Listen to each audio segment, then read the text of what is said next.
रुकुम पश्चिमको आठबिसकोट नगरपालिका 9 स्थित ठुलोभेरी नदीमा पौडी खेल्ने क्रममा डुबेर एक किशोरीको ज्यान गएको छ भने 2 बालबालिका बेपत्ता भएका छन्। जाजरकोट जिल्लाको नलगाट नगरपालिका 8 का टेक बहादुर नेपालीकी 16 वर्षीय छोरी भगवती नेपाली सहित अन्य 3 जना बालबालिका आज दिउँसो करिब 2:15 बजेको समयमा भेरी नदीमा पौडी खेल्ने क्रममा बगेका थिए। घटनाको विषयमा जानकारी प्राप्त हुनासाथ इलाका प्रहरी कार्यालय 8बिसकोट रुकुम पश्चिमबाट इन्सपेक्टर गणेश खनालको नेतृत्वमा प्रहरी टोली घटनास्थल खटिएको छ।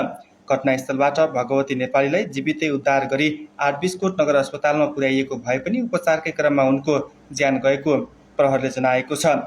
घटनामा नलगाट नगरपालिका 8 निवासी सुरेन्द्र कुसारीका छोरा करिब 10 वर्षीय महेश कुसारी र छोरी करिब 12 वर्षीय आशा कुसारी हालसम्म पनि बेपत्ता भएका छन्। उनीहरूको खोजी कार्य जारी रहेको प्रहरीले जनाएको छ। बेपत्ता बालबालिकाको खोजी तथा उद्धारका लागि जाजरकोटका विभिन्न प्रहरी इकाइहरूबाट प्रहरी परिचालित भएका छन्। घटनास्थलमा बालबालिकाहरूको लुगा, चप्पल र साइकल समेत फेला परेको प्रहरीले जनाएको छ।